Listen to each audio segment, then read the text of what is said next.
Okay, everyone. So I'm sitting here with Ken, and we're going to kind of talk about the music ministry, the tech, and just his role, hopefully, here in the future. So we're going to just go ahead and jump right in. And music program, coming off of Christmas, I just had so many compliments for all the services. And people are really seeing, just the use of some of our students in the school, and also people fully engaging in other ways using their gifts. Where are we at with our music program? Yeah, so there's a lot to summarize there, just a short amount of time, but I would say those are great things that we are seeing. We're seeing lots of students coming from, so I guess maybe part of a good spot to start would be just to thank the history of our church and of our school, that ministry there. As Mr. Bates has built this excellent music program, and actually he got an award last week at a music conference. I did not know which that. is pretty cool. So if you see Okay. Mr. Bates around, just tell him congratulations. But that story of excellence there has really given us some gifts and some opportunities to connect these students with our church. So we've seen a lot of that over the last year. We've been trying to connect them with some opportunities. So we've seen flutists and brass and other woodwinds and even some pianos, students coming into our services. So it's been really neat to see that connection point really flowering. Mm-hmm. We also, I think it's, within acknowledging all that, it's probably really good for us to say thank you to those adults who work and kind of try to pull themselves into the background a little bit and just lift up those around them. So, Crystal with the ensembles in our 8:30 service, we really appreciate the work that she does there, and she's been doing well with that. And Daniel and Barbara as our organists. It's been really nice to have their partnership week in, week They're out. really They're blessing. excellent Yeah. musicians and really give us some great support week to week. Yep. And I heard we got another one, actually, probably by the time this is produced. Right. There'll be another organist that people will see who they have Right. not seen before. So what's Right. going on there? So we have a few places for organists to tie in. Our weekly stuff is obviously our Sunday morning, but we have funerals throughout the year that we have we have this opportunity to come alongside these families, right, and support. And so there have been a few times where, just because of logistics and scheduling, because neither of we don't pay our organists as a full-time job, they have their own responsibilities they do have to manage throughout the week. So having another organist just in our community would be helpful. So we're the 30th, January 30th, Carol Christensen is going to be her first Sunday playing. We'll probably have her pull in as a sub on Sundays periodically, but mostly she'll be filling that role for us of helping when Daniel and Barbara are not available on Sundays, and also taking on some of the funeral work and other stuff like that. So she's not taking one of their place. We have somebody else in the bullpen, as it were. Yeah. Yeah. I think, one of the important things, at least, that I like to see, if you're blessed by the music, whether it's 8:30 or 10:47, if you get the opportunity, just go over and thank, the kids, the adults, Daniel, Barb, whoever it is that, is working, Crystal, for her direction, that she gives for like bells and things like that, just to encourage one another. And we do need a little bit of encouragement, though. We're coming still through COVID. Right. And the choir numbers are there. They're doing a great job. I'd love to hear them sing, but we could use a little more variety there. Some more what tone range or whatever. I don't know. I'm not a music guy. We're still trying to analyze this, and Crystal and I are in conversation about, hey, what's where do we need to cast vision for this? But I would say that one of the cool things that we've seen, which also has a consequence, is that as these kids are coming through, we're able to connect them in these individual spots, but families right now are fighting so many pulls in directions, right? And some families say, for them it works well to say, hey, we're all in on church stuff. That's going to be our focus. But a lot of our families are fighting other focuses as well. And so we've got some families who do travel sports or something else. They're trying to give their kids platforms and opportunities. We get that. There's many ways to live life, and we're not going to tell people that, the Holy Spirit is wrong. Right. But at the same time, it has consequences. 20 years ago, church choirs were very generationally connected across our generations. And so right now we haven't seen that at St. Paul since I've been here. Some of you have longer memories than than my being here. Or mine. But that's right. But we're just looking to see how God's going to bless the music ministry and continuing to pray for the choir and support that work. Yeah, we got Easter coming up, and it's not too late to jump in and be a part of the choir as they get prepared for Holy Week and Easter, and then usually take off during the summer. Right. So, yep. So opportunities for volunteering there. That's right. So, that's a lot in is. music that's going on, and some just wonderful things. What are we doing in tech right now? We've got some things I know coming up. We had received a grant. Right. It's not, you don't have to pay it back. It's a grant. It's not a loan. And it was for some tech-based stuff. And so we have the opportunity to, most people probably heard about the screen that's going to come in, and then the two side kind of screens that are like more of like a banner. I don't know how to really describe it. You've seen it probably in just pictures and draw-ups that I haven't seen. Where are we at on that project? Sure.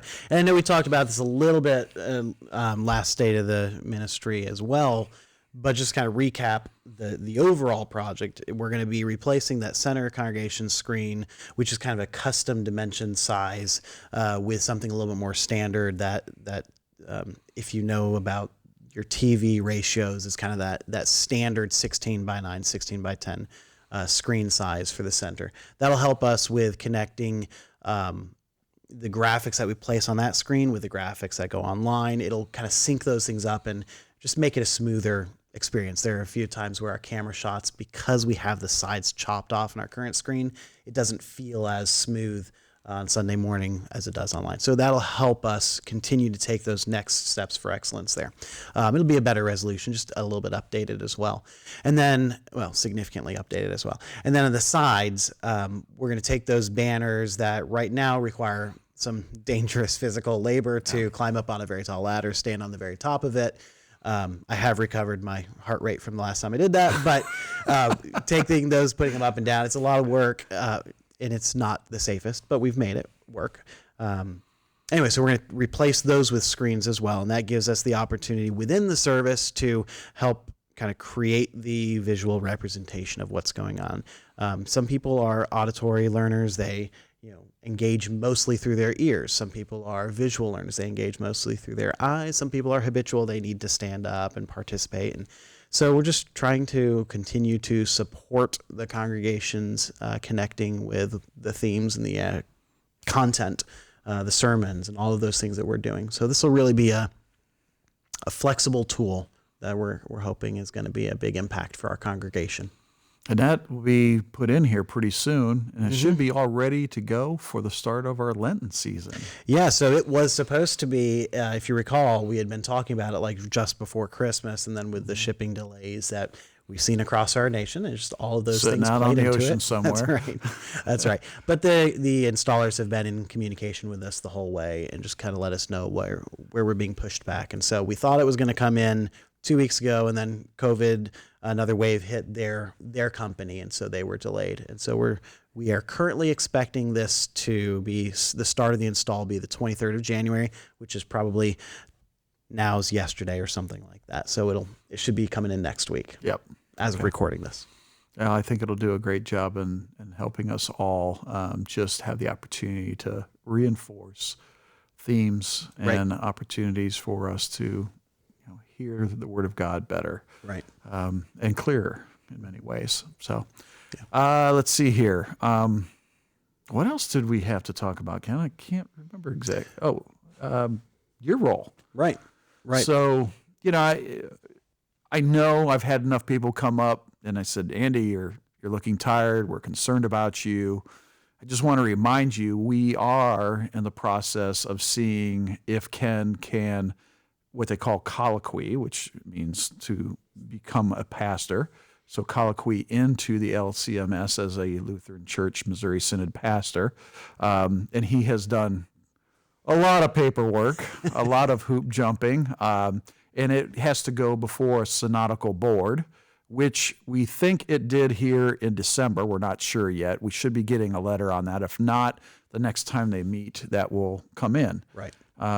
So we're just kind of waiting on this pastor piece and see what God does. So my encouragement to you is to just continue to, I thank you for your prayers. So continue to lift me up in prayers as you do all the ministry staff here, but also have the opportunity maybe to pray for God's will to be done. And if this works out where Ken becomes a colloquied pastor, a full-fledged LCMS pastor in our church, that we work through that process and have the opportunity to have Ken use some of the other gifts that he has that he's not exercising right now in his position. But, again, this is all God's will. So we're just kind of waiting to see where it goes. And once we get an answer, we'll be sure to let you all know what is coming next on that. Did I cover that? Is there anything that you want to add to that? Nope. We're kind of hurry up and wait. Yeah, I've talked to the district president. I've talked to the district president's assistant. So we've it's been a thorough in contact. process, which we can all appreciate. Yep. So absolutely.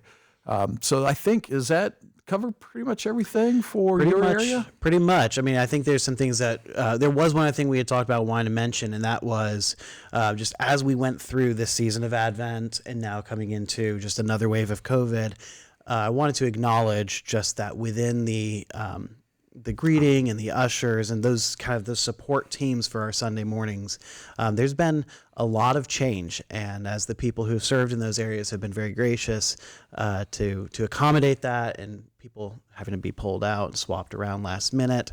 So we're very grateful for those team members who really make our services work and allow us to kind of move on each week by week. And so thank you, especially if you are one of those people who's been negatively impacted, just had to exercise patience and grace with us.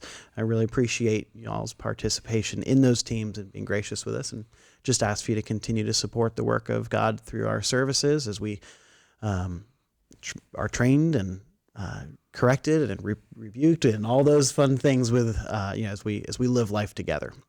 Yeah, because it's, we sometimes think it's just the people greeting. Right. Or maybe our mind goes to the ushers or those that are serving communion or cleaning up.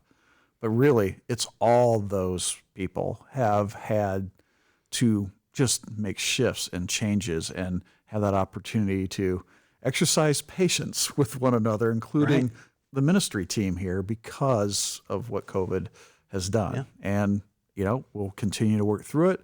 But, just being fluid and having the opportunity to just say, it'll all work out. One day this will all be behind us. And, the volunteering piece of that will be a whole lot easier. So if you'd like to volunteer, please let Alexa know. You can get on the website and contact her or stop in the office. She's really kind of running the front end of that for most of those positions that I just mentioned. So. All right. That it? That's it. All right. Well, God bless, and please watch the other sections of our State of the Ministry.